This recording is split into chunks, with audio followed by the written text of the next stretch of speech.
ये GS sections को cover कर रहे हैं। जो हम लोग पेपर 2 के लिए पढ़ रहे हैं वो आज हम लोगों को स्टार्ट करना है और उसमें भी हम लोग पॉलिटी के सेक्शंस को आज जो है कंप्लीट करेंगे। आई थिंक सभी को मेरी स्क्रीन दिख रही होगी। हम लोग जो है मैंने एक व्हाइट बोर्ड शेयर किया है ना। चलिए, कोई भी किसी को इशू होगा तो जस्ट ड्रॉप अ मैसेज, और आप बोल भी सकते हैं। तो बोलने से क्या होगा, जल्दी से मुझे एकदम क्लियर हो जाएगा कि आपको कहाँ इशू आ रहा है और हम लोग उसे रिजॉल्व कर लेंगे।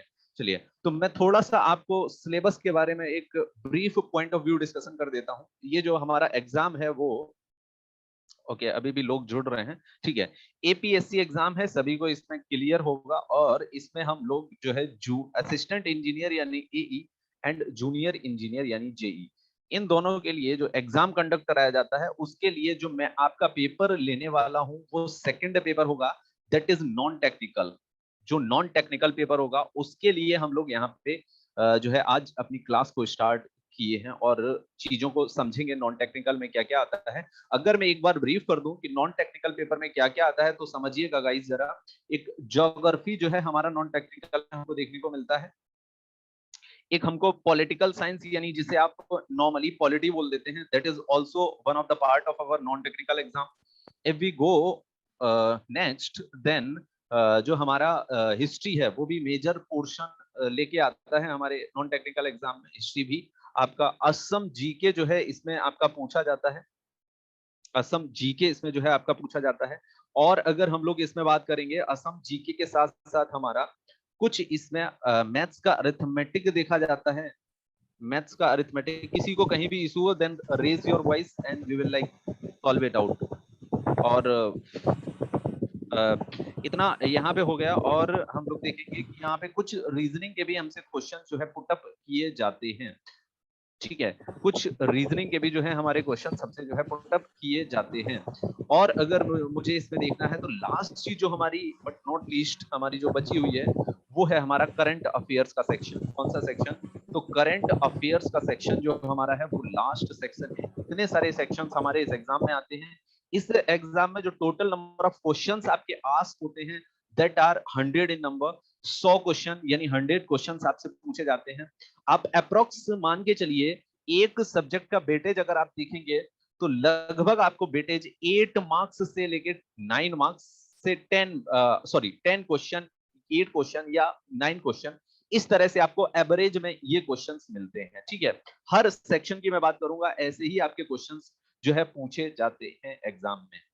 बट टुडे आज हम लोग जो अपना सेशन स्टार्ट कर रहे हैं वो पॉलिटिकल साइंस यानी पॉलिटी से स्टार्ट कर रहे हैं। और पॉलिटी की अगर मैं बात करूंगा तो पॉलिटी के बहुत सारे टॉपिक हम लोगों को डिस्कस करने हैं, नो डाउट। बट जो आज हम लोग पॉलिटी का सेशन स्टार्ट करने वाले हैं वो इंट्रोडक्शन ऑफ पॉलिटी होगा। पॉलिटी से आप लोगों को इंट्रोड्यूस कराऊंगा और हम लोग इस सेक्शंस को देखेंगे। आप टेक्निकल बैकग्राउंड के सभी लोग हैं, आई नो कि आपने कभी भी पॉलिटी या पॉलिटिकल साइंस नहीं पढ़ी होगी, मैं जानता हूं ये बात। लेकिन आज के बाद आपको पॉलिटिकल साइंस या पॉलिटी में कोई इशू आने वाला नहीं है, ठीक है। तो बिल्कुल पहला जो हमारा सेशन होगा आज वो इंट्रोडक्शन टू पॉलिटी होगा। चलिए इससे हम अपने सेशन को आज जो है स्टार्ट करते हैं। कोई भी किसी को इशू आएगा देन ही और सी विल रेज हिज और her voice at that point of time, then we will discuss about that issue and we will move forward with another question और we will like move forward with our topic. Okay, चलिए तो पहले हम देखते हैं जरा जो हमारा आज का टॉपिक होगा वो होगा इंट्रोडक्शन टू इंडियन पॉलिटी। देखिए आपसे जो क्वेश्चन पूछा जाता है वो इंडियन पॉलिटी के कॉन्टेक्स्ट में पूछा जाता है। They usually ask the questions about Indian polity context only. लेकिन हमें जब भी पॉलिटी पढ़नी होती है हम लोग इसे वर्ल्ड से रिलेट करके जरूर पढ़ते हैं, क्योंकि विदाउट वर्ल्ड से रिलेशन करके थोड़ा सा हम समझ नहीं पाएंगे चीजों को और हमें चीजें रटनी ज्यादा पड़ जाएंगी। चलिए इंडियन पॉलिटी को शुरू करते हैं। तो इंडियन पॉलिटी की अगर हम बात करेंगे और इंडियन पॉलिटी को स्टार्ट करेंगे तो सबसे पहला पॉइंट आता है, पॉलिटी नहीं बोलते हैं इसे, इंडियन पॉलिटी। इसे हम जब अपनी हायर स्टडीज करते हैं तो इसे पॉलिटिकल साइंस बोला जाता है। ये भी एक आपकी क्या होती है, साइंस होती है यानी। और इसे हम क्या बोलते हैं, आपकी पॉलिटिकल साइंस जो है बोला जाता है। Guys you have to come on time, that is not the way. If I will like make some sort of statements and you are not aware of them, then how can you like understand whole the class?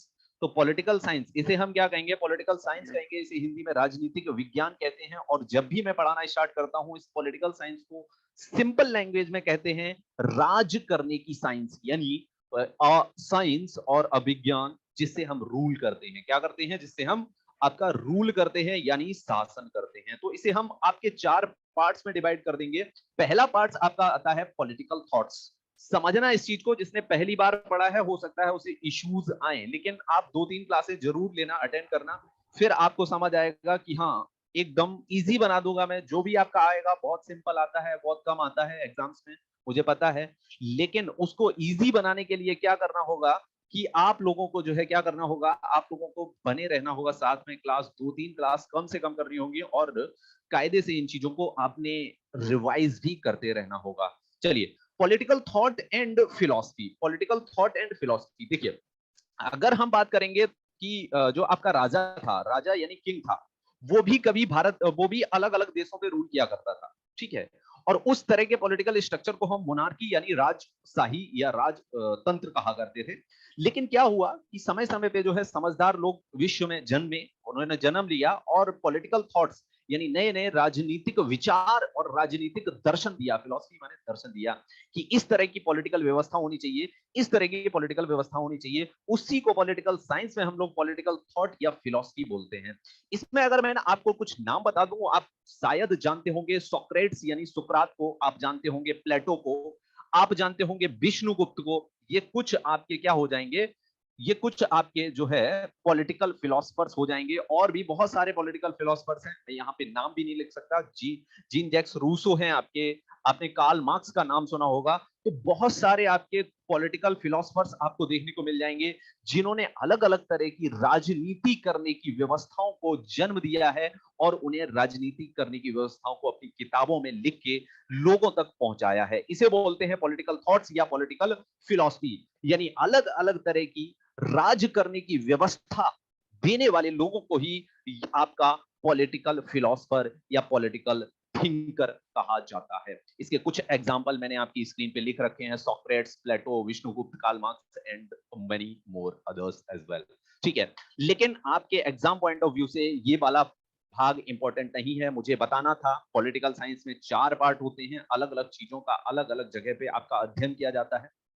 Political science में mainly 3 होते हैं जो हम लोगों को आज discuss करने हैं। वैसे चौथा जो होता है वो हमारे लिए बिल्कुल इरिलेवेंट है, इसलिए मैं उसको डिस्कस बिल्कुल नहीं करूंगा। शायद आप पॉलिटिकल साइंस का एक आप कनेक्शन पॉलिटिकल थॉट या फिलॉसफी से बना पाए होंगे कि पॉलिटिकल थॉट या पॉलिटिकल फिलॉसफी क्या है। राज करने की अलग अलग व्यवस्थाएं दी गई जिन लोगों से या जिन लोगों ने दी, उसे ही पॉलिटिकल थॉट या पॉलिटिकल फिलॉसफी बोलेंगे। अगला जो पार्ट है वो है पॉलिटिकल सिस्टम। पॉलिटिकल सिस्टम, इसे ही हिंदी में राज व्यवस्था कहते हैं। इसे क्या कहते हैं?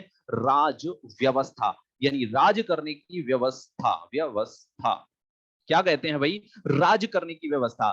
जब आपका राजा हुआ करता था और पूरे विश्व में राजा का शासन हुआ करता था, तो ऐसी राज व्यवस्था को राजतंत्र कहते थे। क्या कहते थे? राजतंत्र कहा करते थे। राजतंत्र कहा करते थे। इंग्लिश में इसे क्या क्या बोलते हैं हम लोग? इसे मोनार्की बोलते हैं। ठीक है, क्या बोलते हैं भाई? इसे मोनार्की बोलते हैं। और इसमें राज करने वाले व्यक्ति का नाम राजा होता है, यानी किंग होता है। ठीक, इसमें राजा आपका राज करता है। बहुत और तरह के भी पॉलिटिकल सिस्टम हम लोग यहाँ पे डिस्कस करेंगे, डोंट वरी फॉर दैट। क्योंकि ये वाला पार्ट जो पॉलिटिकल सिस्टम वाला या राज व्यवस्था वाला, ये पार्ट जो है आपका, ये थोड़ा सा डीपली मुझे डिस्कस करना है। 2-4 चीजें बतानी है, अगली स्लाइड में हम लोग इसको डिस्कस करेंगे। लेकिन जो थर्ड पार्ट है उसका, पॉलिटिकल साइंस का जो थर्ड क्लासिफिकेशन है, उसे देख लेते हैं। इसे कहते हैं कॉन्स्टिट्यूशन। इसमें 3 मेन चीजों का डिस्कशन करते हैं पॉलिटिकल साइंस जब भी पढ़ते हैं। और तीसरी चीज है कॉन्स्टिट्यूशन। कॉन्स्टिट्यूशन क्या है? इसे हिंदी में बोलते हैं संविधान। और ये है सेट ऑफ रूल्स। क्या है? सेट ऑफ रूल्स, यानी उन नियमों की एक किताब है जिन नियमों के आधार पे पॉलिटिकल सिस्टम रन करता है। मेरी बात समझना यहाँ पे आपको ध्यान से है। इसे हिंदी में हम लोग क्या बोलते हैं? संविधान बोलते हैं। और इसके अंदर कुछ क्या है? आपके नियम, यानी आपके क्या है? सेट ऑफ रूल्स हैं। और इन सेट ऑफ रूल्स के अकॉर्डिंग ही आपकी राज व्यवस्था यानी पॉलिटिकल सिस्टम जो है आपका वर्क करता है। आई थिंक इतनी बात आप लोगों को क्लियर होगी। पॉलिटिकल थॉट क्या है? ऐसे विचार, ऐसे थॉट्स, ऐसे दर्शन जो किसी पॉलिटिकल थिंकर द्वारा दिए गए हो, जैसे कि हमने आपको एग्जांपल भी बताया, इसमें सॉक्रेट्स एक एग्जांपल हमने आपको यहाँ पे डिस्कस किया, यहाँ पे प्लेटो बताया, यहाँ पे विष्णुगुप्त बताया, कार्ल मार्क्स बताया, और भी पॉलिटिकल फिलोसफर्स आपके हो सकते हैं, बहुत सारे हैं। ये अपनी किताबों में क्या देते हैं, ये अपनी किताबों में राज करने के अलग अलग जो है तरीके दिया करते हैं, राज करने के अलग अलग तरीके दिया करते हैं। Kindly use English terms of polity and you can explain in Hindi. Okay, definitely. So बिल्कुल मैं हिंदी में नहीं लिख रहा हूँ, कोशिश कर रहा हूँ हर चीज को इंग्लिश में लिखूंगा, कोई इशू नहीं है। I will like make the statement in English as well, I will write in English. So constitution जो है आपका, वो संविधान बोलते हैं उसे, हिंदी में मैंने लिख दिया, अब हिंदी में नहीं लिखेंगे हम लोग। तो ये क्या है, सेट ऑफ रूल्स है, कुछ नियमों की एक किताब है, और इन्हीं नियम के आधार पे आपका पॉलिटिकल सिस्टम वर्क करता है। आज से आपको ये ध्यान रखना है, अभी मैं कॉन्स्टिट्यूशन में भी आपको थोड़ा डीपली ले जाऊंगा, पहले पॉलिटिकल सिस्टम हम लोग डीपली समझ लेते हैं अच्छे से। पॉलिटिकल सिस्टम की बात करते हैं, पॉलिटिकल सिस्टम, पॉलिटिकल सिस्टम की यहाँ पे डिस्कस करेंगे, और पॉलिटिकल सिस्टम को ही कभी कभी हम पॉलिटिकल स्ट्रक्चर भी बोल देते हैं। क्या बोल देते हैं? पॉलिटिकल स्ट्रक्चर भी बोल देते हैं। ठीक है, पॉलिटिकल सिस्टम बहुत तरीके के हो सकते हैं। एक पॉलिटिकल सिस्टम होता है जो हमने अभी आपको डिस्कस किया था, मोनार्की। मोनार्की यानी राजतंत्र, और इसमें जो राज करता है उसे बोलते हैं, इसमें जो रूल करता है उसे बोलते हैं किंग बोलते हैं। तो मोनार्की में जो रूलर होता है उसे कहते हैं किंग। और भी बहुत सारे पॉलिटिकल सिस्टम्स आपको देखने को मिल जाएंगे। कौन सा पॉलिटिकल सिस्टम? डेमोक्रेसी, जिससे आप सभी लोग बहुत अच्छे से परिचित हैं। ये भी क्या है? एक तरह का पॉलिटिकल सिस्टम है, और इसमें बोला जाता है ऐसा कि रूलर कौन है, तो इसमें रूलर आपकी जनता यानी पब्लिक जो है रूलर होती है। परेशान ना होइए, राजा से कैसे डेमोक्रेसी यानी मोनार्की से कैसे डेमोक्रेसी तक हम लोग यात्रा यानी अपनी जर्नी यहां तक कैसे पहुंचे हम, इसका डिस्कशन बिल्कुल हम इसी क्लास में करेंगे, कोशिश करेंगे इसी क्लास में फिनिश करें इसका डिस्कशन, कैसे मोनार्की से हम लोग डेमोक्रेसी तक आए। फिर हम लोग जो कॉन्स्टिट्यूशन नामक किताब है उसके इंपॉर्टेंट टॉपिक का डिस्कशन करेंगे, और सारे टॉपिक आपको एक के बाद एक बहुत आसान तरीके से पढ़ाते चले जाएंगे। तो बिल्कुल, मोनार्की भी एक तरह का आपका पॉलिटिकल सिस्टम है, जिसमें जो रूलर है वो किंग कहलाता है। डेमोक्रेसी भी आपका एक पॉलिटिकल सिस्टम या पॉलिटिकल स्ट्रक्चर है, जिसमें जो रूलर है वो आपकी पब्लिक होती है। एक आपका होता है स्ट्रेटोक्रेसी, आई थिंक आप इससे परिचित होंगे। स्ट्रेटोक्रेसी, स्ट्रेटोक्रेसी में जो रूलर होता है उसे बोलते हैं मिलिट्री। तो मिलिट्री रूल जहां होता है उसे बोलते हैं स्ट्रेटोक्रेसी। एक होता है आपका प्लूटोक्रेसी। अगर प्लूटोक्रेसी क्या होता है भाई? आपका प्लूटोक्रेसी, जहां पे रिच पीपल, कौन भाई रूलर कौन होता है? Rich people. प्लूटोक्रेसी में रूलर कौन होता है? आपका रिच पीपल। एक होता है ऑटोक्रेसी। क्या होता है भाई? ऑटोक्रेसी। ये भी एक काइंड का क्या होता है? आपका पॉलिटिकल स्ट्रक्चर या पॉलिटिकल सिस्टम होता है, जिसमें रूलर कौन होता है? एक ऑटोक्रेट होता है, यानी तानाशाह होता है, ऑटोक्रेट। जैसे कि आपको ऑटोक्रेट की अगर हम बात करेंगे तो आपका ये नॉर्थ कोरिया में आपको देखने को मिल जाएगा, Kim Jong. Rich people government कहीं हमें देखने को नहीं मिलती है। मिलिट्री रूल अभी आपको म्यांमार में देखने को भी मिल जाएगा, और बहुत सारे और देशों में मिलिट्री रूल पहले भी लग चुका है, जैसे पाकिस्तान। डेमोक्रेसी आज हर देश में आपको देखने को मिल जाएगी। मोनार्की बहुत कम देशों में अब बची हुई है, लेकिन फिर भी इसके एग्जांपल्स हैं। और भी बहुत सारे पॉलिटिकल सिस्टम्स हो सकते हैं, लेकिन याद रखना, आपको क्या याद रखना है कि इन दोनों पॉलिटिकल सिस्टम को आपको याद रखना है। एक मोनार्की है, एक डेमोक्रेसी है। हम देखेंगे मोनार्की से कैसे हम डेमोक्रेसी तक आए, इसकी चर्चा करेंगे। और इन्हीं दोनों जो है पॉलिटिकल सिस्टम को पढ़ते हुए इस टॉपिक को भी हमें यहीं पे फिनिश करना है। मोनार्की और डेमोक्रेसी में डिस्कशन करना है, इसके बाद इसे भी फिनिश करना है। फिर हमें अपना मेन टॉपिक जो कॉन्स्टिट्यूशन है, जिससे हमारे मेजर काइंड ऑफ क्वेश्चंस जो है आस्क किए जाते हैं, पूछे जाते हैं, ठीक है, ये जो है हम लोग पढ़ने वाले हैं। चलो, तो अब हम आपको दिखाने वाले हैं, अब हम देखते हैं मोनार्की की बात। किसकी बात करते हैं? तो मोनार्की की बात करते हैं। मोनार्की में आपका रूलर कौन होता था? तो याद रखना है आपको, किंग जो है मोनार्की में आपका कौन होता था? रूलर होता था। और जो किंग होता था, जो आपका कौन होता था? किंग होता था, वो जो है सारे के सारे काम, सारे के सारे डिसीजंस कौन लिया करता था? तो किंग लिया करता था। किंग की अगर हम बात करेंगे तो मेकिंग ऑफ लॉज, क्या? Making of laws, making of laws यानी कानून बनाना किसके हाथ में था? किंग। कौन बनाता था? तो किंग बनाता था। मेकिंग ऑफ लॉज यानी कानून कौन बनाता था? तो आपका किंग यानी राजा कानून बनाया करता था। दूसरा यहां पे अगर पॉइंट हम डिस्कस करेंगे तो इम्प्लीमेंटिंग द लॉ, क्या? इम्प्लीमेंट्स लॉ, इम्प्लीमेंट्स लॉ यानी कानून को लागू कौन कराता था? तो आपका ये भी राजा कराया करता था। यानी दोनों की दोनों पावर हमने कैसे दे रखी थी? राजा को दे रखी थी। और तीसरी पावर की भी यहां पे डिस्कशन करेंगे, जस्टिस। यानी न्याय कौन दिया करता था? तो राजा ही न्याय दिया करता था। किसी को भी हाथी के पैरों तले कुचलवा दिया करता था, किसी को भी जो है मगरमच्छ वाले तालाब में डलवा दिया करता था, किसी को भी जिंदा दीवार में जो है चिनवा दिया करता था, और उसके ऊपर से जो ईंट होती है वो लगवा दिया करता था।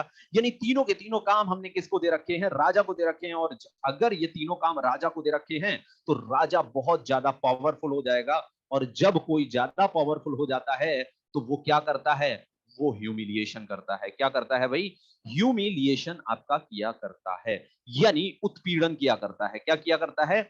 उत्पीड़न किया करता है, यानी ह्यूमिलिएट किया करता है। और किसे ह्यूमिलिएट करता है? तो जनता को, यानी पब्लिक को आपका ह्यूमिलिएट किया करता है। पब्लिक को ह्यूमिलिएट किया करता है। और यहां पे आपको ये भी देखने को मिलेगा कि पब्लिक के पास कोई भी राइट्स यानी कोई भी आपके अधिकार अवेलेबल नहीं है, क्योंकि सारे के सारे अधिकार किसके पास रिजर्व रहते हैं आपके? तो सारे के सारे अधिकार आपके राजा के पास जो है पब्लिक के रिजर्व रहते हैं। आई थिंक इतनी बात यहाँ पे क्लियर हो गई होगी। तो कहने का मतलब यहाँ पे सीधा साधा ये है कि ये मैन तीन पावर्स, मेकिंग ऑफ लॉज, दूसरा implements law, justice, giving of justice और प्लस राइट्स, ये चार की चारों चीजें किसके पास हैं? राजा के पास हैं। इसलिए राजा क्या करता है? पब्लिक का ह्यूमिलिएशन करता है। और एक समय आएगा कि राजा क्या करेगा? राजा जो है ह्यूमिलिएशन बढ़ाता चला जाएगा। और जब जनता पे ज्यादा ह्यूमिलिएशन बढ़ेगा तो जनता अपने अधिकारों की मांग यानी राइट्स की जो है डिमांड कर देगी। और किससे करेगी? किंग से डिमांड कर देगी। तो आपसे यही क्वेश्चन पूछा जाता है, कहां की जनता ने सबसे पहले किंग से अपने अधिकारों यानी राइट्स की मांग की? तो याद रखना इसका आंसर हो जाएगा इंग्लैंड। कब की? तो ये भी याद रखना है 1215, 1215 एडी। आज से अगर पीछे जाओगे तो कितने साल पीछे हैं? तो अभी अगर मैं आपसे बात करूंगा तो अभी हम लोग 2022 एडी में आ चुके हैं। 2022 एडी से पीछे आप जो है जा सकते हैं, कितना भी पीछे जा सकते हैं वो आप कैलकुलेट खुद कर सकते हैं। चलिए आगे देखते हैं यहाँ पे और समझते हैं। 1215 एडी में जो है आपके इंग्लैंड की जनता को वहां के अधिकार मिलते हैं। और कौन सा राजा होता है वहां पे? कभी कभी आपसे अगर ये पूछ लिया जाए तो राजा का नाम होता है वहां पे जॉन। कहां के राजा का? तो इंग्लैंड के राजा यानी इंग्लैंड के किंग का नाम आपका जॉन होता है। और यहाँ पे एक चीज और याद रखना बहुत इंपॉर्टेंट पॉइंट है, क्योंकि ये बार बार क्वेश्चन आस्क किया जाता है डिफरेंट कॉम्पिटिटिव एग्जाम्स में, कि जिस डॉक्यूमेंट पे अधिकार लिखे गए थे, जिस डॉक्यूमेंट पे जो अधिकार लिखे गए थे, जो जनता को अधिकार दिए गए थे, उसका नाम क्या है? तो याद रखना उसका नाम था आपका मैग्ना कार्टा। क्या नाम था भाई?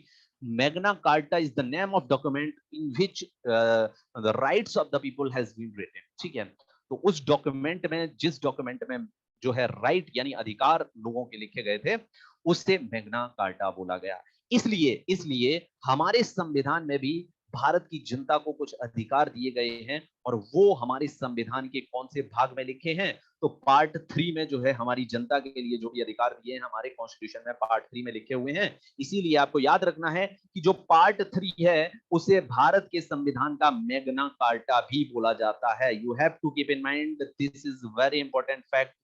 ये बार बार क्वेश्चन एग्जाम में आस्क किया जाता है। क्यों मैग्ना कार्टा बोला जाता है? क्योंकि डॉक्यूमेंट जो था, जो डॉक्यूमेंट आपका था मैग्ना कार्टा, उसने सबसे पहले इंग्लैंड की जनता के लिए अधिकार लिखे गए थे। इसलिए अधिकार लिखे हुए किसी भी डॉक्यूमेंट को मैग्ना कार्टा अलग अलग देशों द्वारा बोल दिया जाता है। आई थिंक इतनी बात यहाँ पे क्लियर होगी। तो राजा से जो है लोगों ने क्या मांग लिया, क्या ले लिया? तो अधिकार यहाँ पे राजा से जो है लोगों ने ले लिए। एक चीज तो ले ली, अधिकार तो ले लिए। अब देखेंगे यहाँ पे कि समय के चलते चलते राजा को ही लोगों ने 3 भागों में बांट दिया। मेरी बात समझना यहाँ पे, कैसे मोनार्की से हम लोग डेमोक्रेसी की तरफ मूव किए। इस बात को अवश्य समझ लेना आप लोग। कैसे? तो समझिएगा जरा। जो मोनार्की थी उसमें जो रूल कर रहा था वो कर रहा था आपका किंग। और किंग ही क्या करता था? मेक्स लॉ, यानी कानून कौन बनाता था? राजा अपने ऑर्डर्स से कानून बनवाया करता था। और उन कानूनों को लागू भी कौन करता था? तो इम्प्लीमेंट्स लॉ, यानी उन कानूनों को लागू भी कौन कराता था? राजा ही कराता था। और लोगों को जस्टिस यानी लोगों को न्याय भी कौन देता था? आपका राजा ही जो है आपका जस्टिस यानी न्याय दिया करता था। लेकिन लोग जो है राजा के उत्पीड़न से परेशान होकर इस राजा को ही 3 भागों में बांट देते हैं। और इन 3 भागों में बांट के क्या करते हैं? ये कानून बनाने के लिए एक अलग बॉडी, एक अलग संस्था, एक अलग इंस्टीट्यूशन बनाते हैं जो कि कानून बनाता है, और उसे बोलते हैं लेजिस्लेचर। क्या बोलते हैं? लेजिस्लेचर। लेजिस्लेचर बोलते हैं। और जो कानून को लागू करता है उसे बोलते हैं आपका क्या? एग्जीक्यूटिव। क्या बोलते हैं भाई? एग्जीक्यूटिव बोलते हैं। और जो आज जस्टिस देता है उसे बोलते हैं जुडिशियरी। तो याद रखना, इस राजा को लोगों ने 3 भागों में का बांट दिया, और आज राजा खत्म हो गया, और राजा की जगह 3 अलग अलग बॉडीज बन गई हैं। और ये 3 बॉडीज का अलग अलग काम है। ये 3 बॉडीज का अलग अलग काम है। लेजिस्लेचर का काम है कानून को बनाना, मेक्स लॉ। एग्जीक्यूटिव का काम है इम्प्लीमेंट्स लॉ, यानी कानून को, बने हुए कानून को लागू कराना। और जुडिशरी का काम है जस्टिस, यानी लोगों को न्याय देना। आई थिंक इन तीनों चीजें आपको क्लियर हो गई होगी। जब राजा रूल किया करता था तो इसके पॉलिटिकल स्ट्रक्चर को बोला जाता था मोनार्की। लेकिन जब राजा को तोड़ के, काट के 3 इसके भाग कर दिए गए, 3 इसके पार्ट कर दिए गए, तो यही मोनार्की किसमें बदल गई? डेमोक्रेसी में बदल गई। आई थिंक आपको अब यहाँ पे पिक्चर क्लियर हुई होगी कि मोनार्की यानी राजतंत्र से लोकतंत्र तक की जो हमारी जर्नी, जो हमारी जो यात्रा थी, वो कैसे कंप्लीट हुई। तो आपसे क्वेश्चन पूछा जाता है, डेमोक्रेसी के 3 मेजर पिलर्स ऑफ डेमोक्रेसी, या पिलर्स ऑफ डेमोक्रेसी अगर आपसे पूछा जाएगा, तो you have to make the answer of that question कि लेजिस्लेचर, एग्जीक्यूटिव और जुडिशरी जो है, ये पिलर्स ऑफ डेमोक्रेसी में आते हैं। क्या, कहां आते हैं भाई?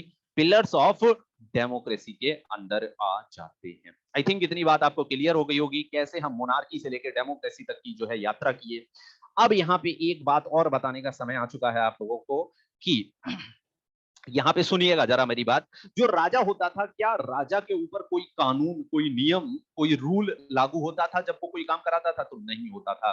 लेकिन जब हमने ये 3 बॉडीज बना दी, और इन बॉडीज में क्या होगा? लोग होंगे। इन बॉडीज में क्या होगा? लोग होंगे। जैसे कि संसद है, हमारी पार्लियामेंट है, उस वो लेजिस्लेचर भी है, एग्जीक्यूटिव भी है, और जुडिशरी क्या है? हमारा सुप्रीम कोर्ट। तो इसमें भी लोग बैठते हैं, ठीक है। तो अब ये काम कर रहे हैं। पहले जो काम राजा किया करता था, अब वही काम लेजिस्लेचर, एग्जीक्यूटिव और जुडिशरी कर रहे हैं। लेकिन जब राजा काम किया करता था तो राजा के ऊपर कोई भी नियम लागू नहीं होता था, यानी रूल अप्लाई नहीं होता था। लेकिन क्या यहाँ पे लेजिस्लेचर, एग्जीक्यूटिव और जुडिशियरी पे भी नियम लागू होगा या नहीं होगा? तो इसका आंसर होगा यस, इनके ऊपर नियम लागू होगा। और इनके ऊपर जो नियम लागू होंगे, वही आपके नियम, वही आपके सेट ऑफ रूल्स, वही आपके कानून कहाँ लिखे हुए हैं, याद रखना। उसी के लिए जो कानून की किताब है उसे ही कॉन्स्टिट्यूशन कहते हैं, हिंदी में संविधान बोलते हैं। जब हमारे कॉन्स्टिट्यूशन यानी संविधान बना था, तो उसमें टोटल नंबर ऑफ लॉज 395 थे, यानी कानूनों की संख्या 395 थी। लेकिन आज ये कानून बढ़ते जा रहे हैं, और 465 के अप्रोक्स जो है आज आपके लॉज हो चुके हैं इस किताब में।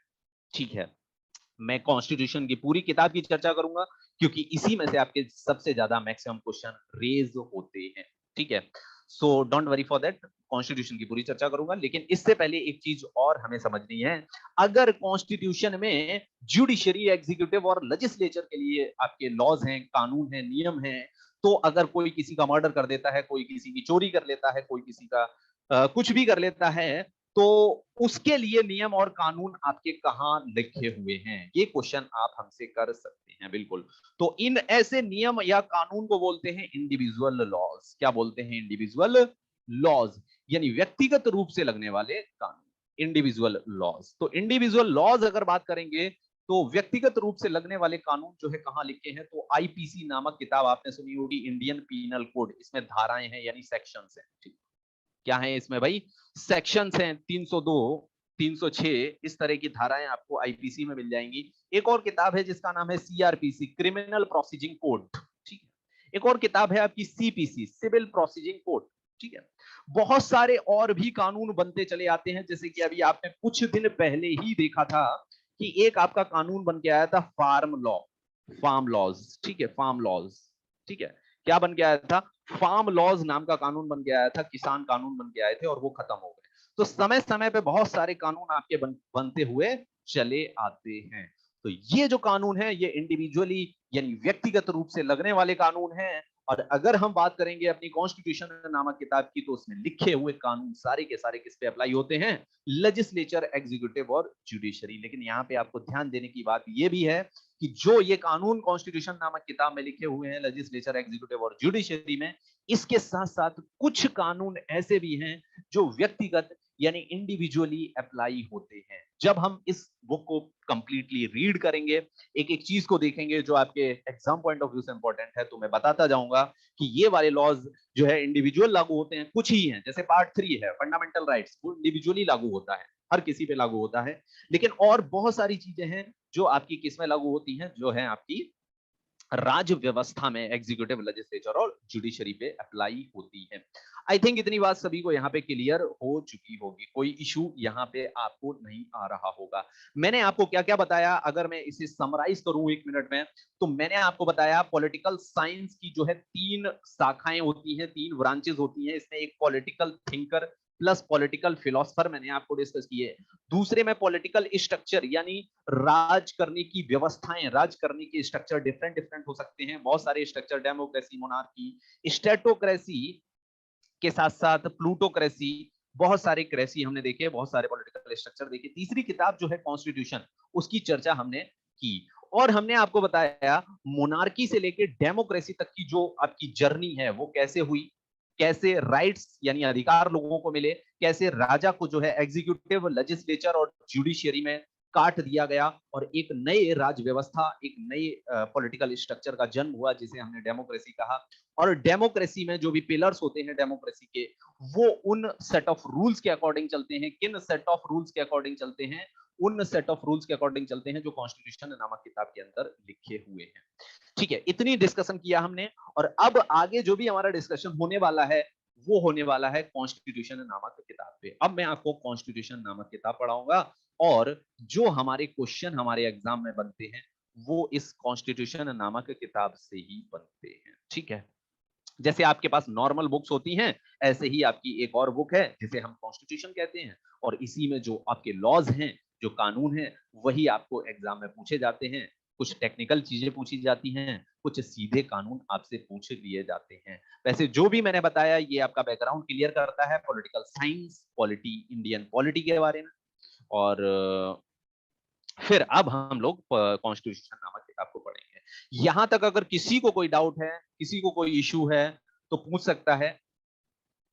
ठीक है, किसी को कोई इशू है तो पूछ सकता है। मैं आपको बस 20 सेकेंड्स, 1 मिनट देता हूं, पूछ लीजिए। Anyone have any kind of doubt, then they will ask.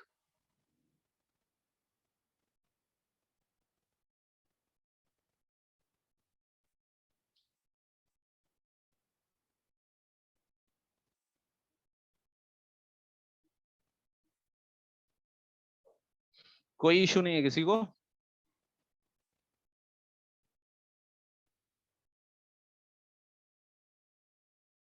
You can ask in English as well if you want. If you want, you can ask in Hindi.